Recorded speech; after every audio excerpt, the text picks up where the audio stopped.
Salut à toi citoyen, c'est Steven, bienvenue sur la chaîne du citoyen prévoyant. Alors aujourd'hui je vais te parler de l'eau et pourquoi c'est important de pouvoir faire un petit stock pour pouvoir faire face à une situation dégradée. Alors tu n'es pas à l'abri d'une inondation, tu n'es pas à l'abri que la mairie fasse des travaux dans ta ville et en creusant le trottoir touche les canalisations et te fasse une coupure d'eau. Tu n'es pas à l'abri également d'une pénurie, tu n'es pas à l'abri d'une catastrophe naturelle et de te retrouver en manque d'eau. C'est important de pouvoir faire un stock d'eau parce que tu peux survivre 3 semaines sans manger, mais pas plus de 3 jours sans boire de l'eau. Tu as besoin d'eau pour t'hydrater, c'est important. Alors, en général, un citoyen prévoyant, lorsqu'il est propriétaire d'une maison individuelle, il va mettre en place plusieurs choses. Peut-être qu'il va installer une citerne, peut-être qu'il va creuser un puits si son sol le permet, peut-être également qu'il va mettre en place ce qu'on appelle des récupérateurs d'eau. Tout ça, le but est avant tout de faire des économies au quotidien, mais pouvoir avoir une solution alternative en cas de coupure d'eau. Parce que cette eau va te servir par exemple pour laver ta voiture, arroser ton potager, mais auquel cas, en cas de besoin, ça peut te servir d'eau pour t'hydrater.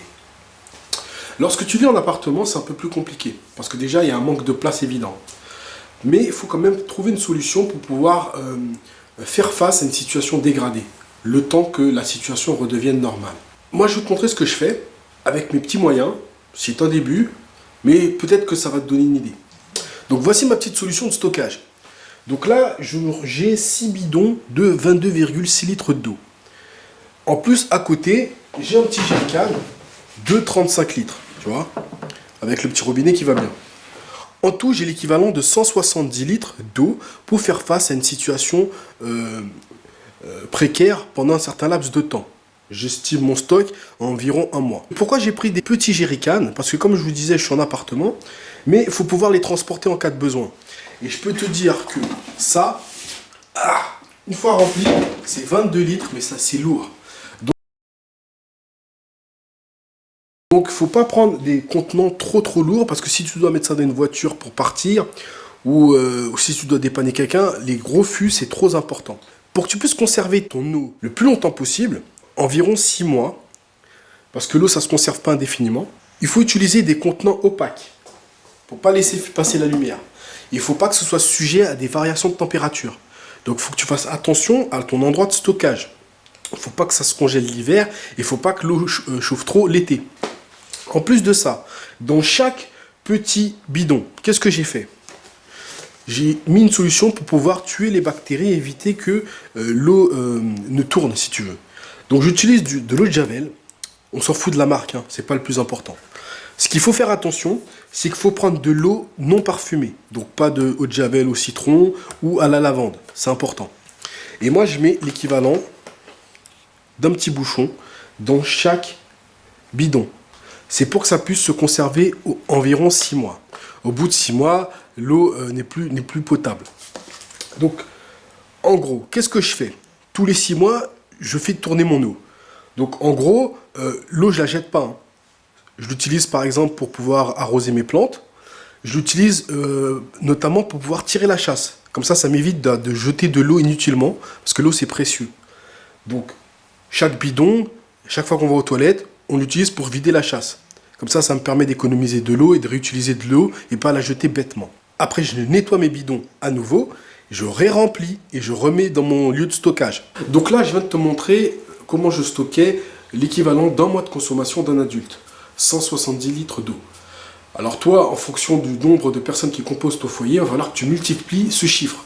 Donc imaginons par exemple que tu as 4 personnes dans ton foyer. Il va falloir que tu multiplies 170 par 4. Ça va faire 680 litres d'eau. Donc, tu te rends bien compte que ça prend de la place et que c'est volumineux. Mais comme ce sont des bidons qui s'empilent, donc tu peux facilement faire un mur d'eau en fait. Parce qu'il suffira de les empiler et ça ne va pas prendre tant de place que ça.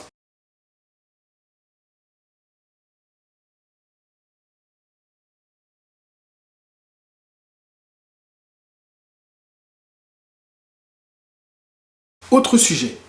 Imaginons que tu n'as pas eu le temps par exemple de pouvoir te constituer un stock. Ça te tombe dessus demain par exemple. Quelles sont les solutions que tu peux faire pour trouver de l'eau potable à l'intérieur de ton domicile? Alors, il faut que tu penses, par exemple, que tu as de l'eau potable dans le cumulus. Tu sais, c'est ton réservoir de ton ballon d'eau chaude. Là, tu as à peu près l'équivalent de 50 à 200 litres en fonction des habitations d'eau potable. Donc il faut que tu apprennes à récupérer cette eau, c'est en faisant une purge. Je ne sais pas si tu le sais, mais tu dois faire une purge tous les ans sur ton ballon d'eau chaude. Donc apprends avec quelqu'un qui s'y connaît comment on fait une purge de son ballon d'eau chaude. C'est par ce biais que tu vas pouvoir récupérer l'eau potable en cas de besoin. Tu peux également récupérer l'eau contenue dans tes toilettes. Tu sais, dans le réservoir d'eau. Il suffit d'enlever le couvercle et là tu disposes d'environ de 15 à 20 litres d'eau potable. Imaginons que la situation dégradée en question se prolonge dans le temps. Mon stock, bien évidemment, il va s'épuiser. Donc il te faut une autre solution pour pouvoir filtrer de l'eau que tu vas trouver à l'extérieur. Ça peut être de l'eau, par exemple, que tu vas prendre dans une mare, dans un fleuve, je sais pas moi, ou dans une fontaine publique, tu sais, les petits monuments, les espèces de ronds-points avec des gerbes d'eau. Alors c'est de l'eau, mais pour pouvoir la consommer, il faut pouvoir la filtrer, pour pouvoir enlever toutes les bactéries et toutes les saloperies qu'on va trouver dans cette eau. Donc il te faut un filtre à eau. Ça, c'est un filtre à eau. C'est le Sawyer Mini de chez Carplus. Avec ça, tu peux filtrer l'équivalent de 375 000 litres d'eau. C'est une solution d'appoint. Moi, ce que je te conseille, c'est d'investir dans un plus gros filtre avec une plus grosse capacité de type filtre Berkey. Ça, c'est pour la résilience familiale. Et avec ceci, tu vas pouvoir filtrer beaucoup plus d'eau plus rapidement. J'espère que cette petite vidéo t'a plu. Si c'est le cas, je t'invite à t'abonner à cette vidéo. En même temps, tu vas pouvoir rejoindre plusieurs milliers de citoyens prévoyants sur cette chaîne. Et je te dis à très bientôt pour une nouvelle vidéo du Citoyen Prévoyant. Ciao!